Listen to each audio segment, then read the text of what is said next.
नमस्कार, KP news 24/7 में आपका स्वागत है। मैं पूजा आपके साथ। आइए सबसे पहले देखते हैं मुख्य समाचार। बसवा कल्याण में तेज बारिश होने के कारण लाल तालाब से बस स्टैंड में और रोड पर पानी भर गया। सीएमसी की लापरवाही से जनता परेशान। कर्नाटक में महिलाओं ने एक साल में सरकारी बसों में 227 करोड़ मुफ्त यात्रा का लाभ उठाया। परिवहन मंत्री रामलिंगा रेड्डी ने यह बात कही। अब केएसआरटीसी बसों में भी यात्री डेबिट और क्रेडिट कार्ड के माध्यम से किराए का कर सकेंगे भुगतान। नरेंद्र मोदी की नई सरकार में कर्नाटक से 5 केंद्रीय मंत्रियों को प्रमुख विभाग मिले। वित्त मंत्रालय सहित अन्य महत्वपूर्ण विभाग दिए गए। महाराष्ट्र की मुस्लिम महिला ने देवी के नाम पर रखा बच्ची का नाम। चलती ट्रेन महालक्ष्मी एक्सप्रेस में दिया था बच्ची को जन्म।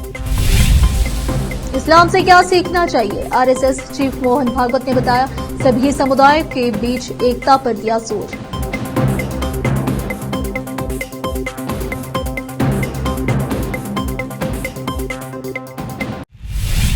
अब समाचार विस्तार से। बसवा कल्याण में तेज बारिश होने के कारण लाल तालाब से बस स्टैंड में और रोड पर पानी भर गया। सीएमसी के लापरवाही के चलते नाले का कचरा साफ नहीं करने के कारण पूरा कचरा और पानी पशु बाजार के पास से पूरी रोड पर आ गया। सीएमसी काम न करने की वजह से जनता को नाले के गंदे पानी में से गुजरना पड़ रहा है और नाले में उतरकर कचरा साफ करना पड़ रहा है। हर साल इसी तरह से पानी रोड पर आता है, लेकिन सीएमसी को दिखाई नहीं दे रहा है। तो सीएमसी के इस लापरवाही की वजह से आवाम को तकलीफों का सामना करना पड़ रहा है। लाल तालाब में वार्ड न होने की वजह से इस क्षेत्र को देखकर अनदेखा किया जा रहा है। आखिर कब तक यहाँ के लोगों को तकलीफ का सामना करना पड़ेगा? बसवा कल्याण से केपी न्यूज के संवाददाता समीर शेख की रिपोर्ट। परिवहन मंत्री रामलिंगा रेड्डी ने मंगलवार को कहा कि कर्नाटक में महिलाओं के पिछले एक साल में शक्ति गारंटी के तहत सरकारी गैर लग्जरी बसों में 227 करोड़ मुफ्त यात्रा का लाभ उठाया है, जिससे राज्य के खजाने पर 526.64 करोड़ रुपए की लागत आई है। सिद्धरामैया के नेतृत्व वाली कांग्रेस सरकार ने 5 गारंटियों में से एक शक्ति योजना शुरू की, जिसका पार्टी ने पिछले साल 11 जून को विधानसभा चुनाव से पहले वादा किया था। कहा जाता है कि इन वादों से कांग्रेस को भरपूर चुनावी लाभ मिला है, जिससे उसे बसवराज बोम्मई के नेतृत्व वाली भाजपा सरकार को सत्ता में हटाने में मदद मिली। जैसा कि सरकार शक्ति गारंटी कार्यान्वयन के 1 वर्ष का जश्न मना रही है। रेड्डी ने एक बयान में कहा कि 226.95 महिलाओं ने सरकारी बसों में मुफ्त यात्रा की। कर्नाटक में लोकसभा चुनाव परिणाम को कांग्रेस के लिए खतरे की घंटी करार देते हुए इसकी राज्य इकाई के प्रमुख डीके शिवकुमार ने सोमवार को संकेत दिया कि राज्य में सत्तारूढ़ दल वर्तमान में इसके कारणों का पता लगाने के लिए तथ्य खोज मिशन पर है। साथ ही उप मुख्यमंत्री ने इस बात पर गौर करने और उन्हें सुधारने की जरूरत पर जोर दिया कि क्या लगता है, क्या गलत हुआ। उन्होंने पार्टी के लोगों से पार्टी के प्रदर्शन के बारे में मीडिया के सामने न बोलने और इसके लिए किसी को दोषी ठहराने का आह्वान किया। कर्नाटक में एनडीए को 28 लोकसभा सीटों में से 19 सीटें मिली, जिसमें बीजेपी ने 17 और जेडीएस ने 2 सीटें जीती। सत्तारूढ़ कांग्रेस, जो अपनी सरकार द्वारा शुरू की गई गारंटी योजना पर भारी निर्भर थी और उम्मीद करती थी कि उनसे भरपूर चुनावी लाभ मिलेगा। कर्नाटक राज्य सड़क परिवहन निगम केएसआरटीसी की बसों में यात्रा करने वाले यात्री 25 जून से यूपीआई डेबिट और क्रेडिट कार्ड के माध्यम से भुगतान कर सकेंगे। निगम ने यह व्यवस्था कैशलेस किराए के अंतर्गत की है। केएसआरटीसी 25 जून से 4 डिपो में इलेक्ट्रॉनिक टिकटिंग मशीन ईटीएम की एक पायलट परियोजना शुरू करेगा। सभी कंडक्टरों को प्रशिक्षित करने के बाद कुछ ही हफ्तों में इसे सभी बसों में लागू कर दिया जाएगा। परिवहन निगम ने 645 रुपए प्रति डिवाइस के किराए पर 10,245 ईटीएम ली है। केएसआरटीसी के एमडी अंबु कुमार ने कहा, इस महीने के अंत में यूपीआई आधारित ईटीएम शुरू कर रहे हैं। यात्रियों को खुले पैसे के बारे में चिंता करने की जरूरत नहीं है और अब कंडक्टरों द्वारा खुले पैसे न लौटाने की कोई शिकायत भी नहीं होगी। ईटीएम के साथ यात्री गूगल पे, फोन पे, पेटीएम और अपने क्रेडिट और डेबिट कार्ड से किराए का भुगतान कर सकेंगे। मोदी 3.0 में कर्नाटक के मंत्रियों को वित्त मंत्रालय सहित प्रमुख विभाग मिले हैं। राज्य से राज्यसभा सदस्य निर्मला सीतारमण के पास वित्त और कॉर्पोरेट मामलों का मंत्रालय बरकरार रखा गया है। पूर्व मुख्यमंत्री श्री कुमारस्वामी को इस्पात और भारी उद्योग जैसे महत्वपूर्ण विभाग दिए गए। इस्पात मंत्री के रूप में कुमारस्वामी ज्योतिरादित्य सिंधिया का स्थान लेंगे, जिन्हें संचार मंत्रालय और उत्तर पूर्वी क्षेत्र के विकास मंत्रालय आवंटित किया गया है। हालांकि 64 वर्षीय वक्कलिका नेता कृषि मंत्री बनना चाहते थे, लेकिन उन्होंने कहा कि वह उन्हें आवंटित पोर्टफोलियो से खुश है। उन्होंने कहा, मुझे आवंटित पोर्टफोलियो से मैं खुश हूं। कुमारस्वामी ने कहा मेरा इरादा कड़ी मेहनत करना और कर्नाटक और पूरे देश के विकास में योगदान देना है। आरएसएस के वफादार प्रहलाद जोशी को उपभोक्ता मामले में खाद्य और सार्वजनिक वितरण मंत्री के साथ साथ नवीकरणीय ऊर्जा मंत्री बनाया गया है। जोशी को पिछले कार्यकाल की तुलना में हल्के विभाग मिले हैं। बेंगलुरु उत्तर लोकसभा सदस्य शोभा करंदलाजे, जिन्होंने राज्य मंत्री के रूप में शपथ ली, उनको श्रम मंत्रालय और सूक्ष्म लघु और मध्यम उद्यम मंत्रालय आवंटित किया गया। पिछली सरकार में वह कृषि राज्य मंत्री थी। अब फिलहाल लेते एक छोटा सा ब्रेक।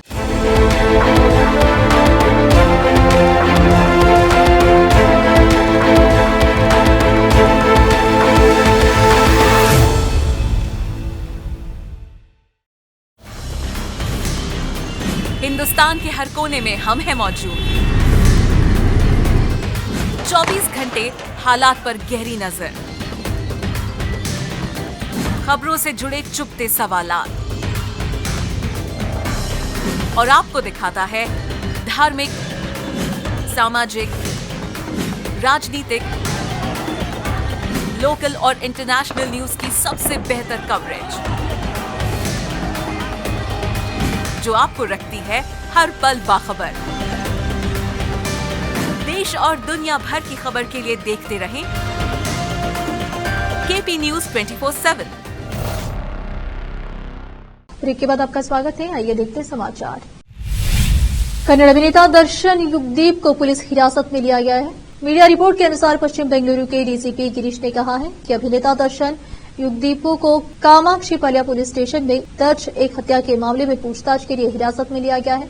हत्या के एक मामले में एक आरोपी ने एक्टर दर्शन के नाम का खुलासा किया है। पुलिस उसी पर कार्रवाई कर रही है। आरोप है कि दर्शन लगातार आरोपियों के संपर्क में था। बेंगलुरु पुलिस आयुक्त बी दयानंद ने कहा कि 9 जून को बेंगलुरु पश्चिम डिवीजन के कामाक्षीपाल्या पुलिस स्टेशन की में दर्ज एक हत्या के मामले में कन्नड़ फिल्म उद्योग के एक अभिनेता को हिरासत में लिया गया है और उससे पूछताछ की जा रही है। अभी तक विस्तृत जानकारी नहीं मिल पाई है और मामले की जांच की जा रही है। आंध्र प्रदेश बीजेपी प्रदेश अध्यक्ष और 3 बार से लोकसभा सांसद डी पूर्णेश्वरी को लोकसभा का अध्यक्ष पद मिल सकता है। सूत्रों के हवाले से यह खबर आ रही है। मंत्रिमंडल की स्थापना के बाद लोकसभा अध्यक्ष का नाम एनडीए सरकार को तय करना है। D Purneshwari Telugu Desam party TDP अध्यक्ष चंद्रबाबू नायडू की रिश्तेदार भी है। मोदी मंत्रिमंडल के शपथ ग्रहण समारोह से पहले ये खबरें भी सुनने को मिली थी कि लोकसभा स्पीकर का पद टीडीपी ने मांगा है। ऐसे में हो सकता है डी पूर्णेश्वरी के नाम पर दोनों पार्टियों में सहमति बन गई हो। महाराष्ट्र के ठाणे में एक फैक्ट्री में आग लग गई। फैक्ट्री में आग सुबह 3 बजे लगी। आग को बुझाने की कोशिश चल रही है। फायर ब्रिगेड अधिकारी ने बताया कि जब आग पर पूरी तरह से काबू पा लिया जाएगा, उसके बाद ही नुकसान का आकलन किया जा सकेगा। खबर के अनुसार घटना ठाणे के भिवंडी तालुके के सारावली एमआईटीसी की है। आग लगने की वजह अभी पता नहीं चल सकी है। राष्ट्रवादी कांग्रेस पार्टी एनसीपी अध्यक्ष अजित पवार ने सोमवार को दावा किया कि सांसद सत्र तक भाजपा ने गठबंधन में सांसदों का आंकड़ा 300 तक पहुंच जाएगा। उन्होंने पार्टी के 25वें स्थापना दिवस पर केंद्रीय मंत्रिपरिषद में स्थान न मिलने के बावजूद एनडीए के साथ रहने की प्रतिबद्धता जताई और अक्टूबर में होने वाले विधानसभा चुनाव जीतने का संकल्प दोहराया। अजित पवार की एनसीपी ने पार्टी का स्थापना दिवस समारोह मुंबई में मनाया तो चाचा शरद पवार ने पुणे स्थित पार्टी कार्यालय में आयोजित कार्यक्रम में हिस्सा लिया। अपनी पुत्री एवं सांसद सुप्रिया सुले और अन्य नेताओं व कार्यकर्ताओं की मौजूदगी में पार्टी का झंडा फहराने के बाद शरद पवार ने कार्यकर्ताओं से महाराष्ट्र विधानसभा चुनाव के लिए तैयार रहने को कहा। एनसीपी संस्थापक ने कहा, पिछले 25 साल में हमने पार्टी की विचारधारा फैलाने की दिशा में काम किया है। अगले 3 महीने में राज्य विधानसभा चुनाव होंगे और इसके लिए काम करना हमारी सामूहिक जिम्मेदारी है, क्योंकि चुनाव के बाद राज्य की सत्ता आपके हाथों में होगी। आरजेडी अध्यक्ष लालू यादव का आज जन्मदिन है। लालू प्रसाद आज पूरे 77 साल के हो गए हैं। परिवार और आरजेडी नेताओं और कार्यकर्ताओं ने उनके जन्मदिन का जश्न भव्य तरीके से मनाया। जन्मदिन के मौके पर लालू यादव ने अपने आवास पर सभी के साथ मिलकर केक काटा। इस सेलिब्रेशन की तस्वीरें भी सामने आई है, जिसमें पत्नी राबड़ी देवी और लालू यादव को अपनी किडनी देकर नई जिंदगी देने वाली बेटी रोहिणी आचार्य केक कटिंग सेरेमनी में साथ दिखाई दे रही है। वहीं आरजेडी के कई बड़े नेता भी इस दौरान लालू यादव के साथ बैठे दिखाई दे रहे हैं। ये सभी नेता और कार्यकर्ता उनको जन्मदिन की बधाई देने उनके आवास पर पहुंचे थे और केक कटिंग सेरेमनी में भी शरीक हुए। खास बात यह रही कि लालू यादव ने अपने 77वें जन्मदिन पर पूरे 77 पाउंड का केक काटा उन्होंने अपने परिवार आरजेडी नेताओं और कार्यकर्ताओं को अपने हाथों से केक खिलाया और उनकी बधाइयां भी स्वीकार की। अपने जन्मदिन के मौके पर लालू यादव ने सभी नेताओं और कार्यकर्ताओं को संदेश देते हुए कहा कि सभी को गरीबों से शोषितों वंचितों के लिए काम करना चाहिए और उनको गले लगाकर सम्मान का भाव देना चाहिए। लालू यादव ने कहा कि सभी को साथ मिलकर काम करने की जरूरत है, जिससे देश में गंगा जमुना संस्कृति और भाईचारे के माहौल को मजबूत हो सके। सामाजिक न्याय और धर्मनिरपेक्षता की धारा को मजबूती देने के लिए हर स्तर पर सजग रहने की जरूरत है। अब फिलहाल लेते एक और छोटा सा ब्रेक।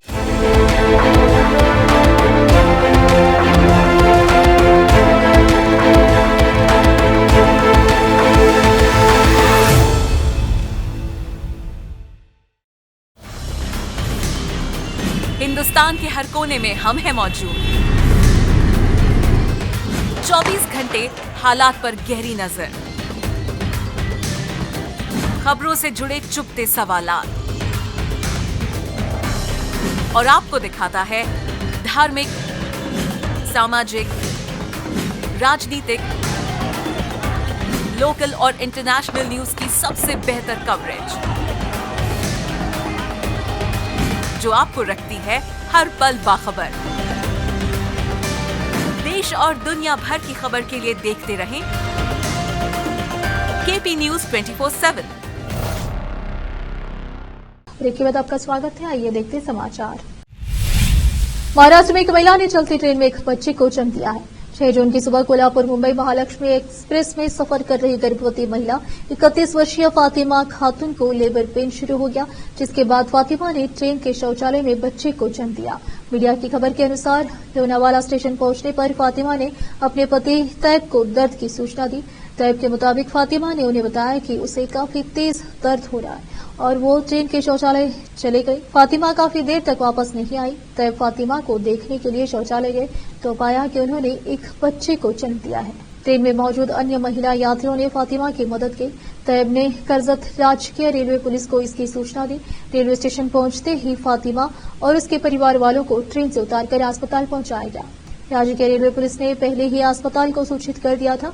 अस्पताल ने फातिमा और उसके बच्चे के लिए जरूरी इंतजाम कर रखे थे। फातिमा और बच्चे को 3 दिन बाद डिस्चार्ज किया गया।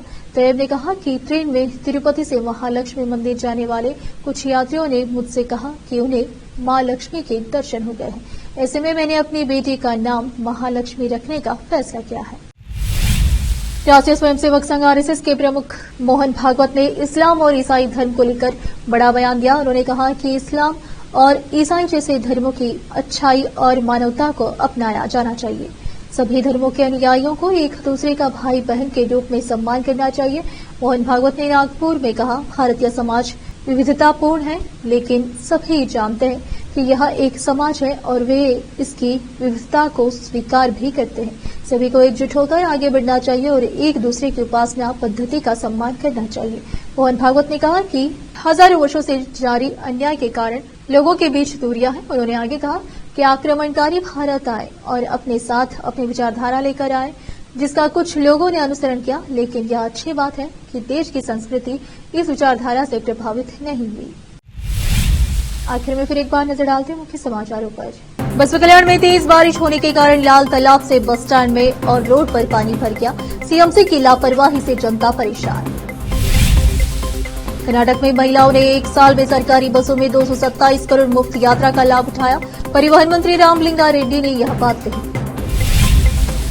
अब केएसआरटीसी बसों में भी यात्री डेबिट और क्रेडिट कार्ड के माध्यम से किराए का कर सकेंगे भुगतान। नरेंद्र मोदी की नई सरकार में कर्नाटक से 5 केंद्रीय मंत्रियों को प्रमुख विभाग मिले। वित्त मंत्रालय सहित अन्य महत्वपूर्ण विभाग दिए गए। महाराष्ट्र की मुस्लिम महिला ने देवी के नाम पर रखा बच्चे का नाम। चलती ट्रेन महालक्ष्मी एक्सप्रेस में दिया था बच्चे को जन्म। इस्लाम से क्या सीखना चाहिए? आरएसएस चीफ मोहन भागवत ने बताया, सभी समुदाय के बीच एकता पर दिया जोर।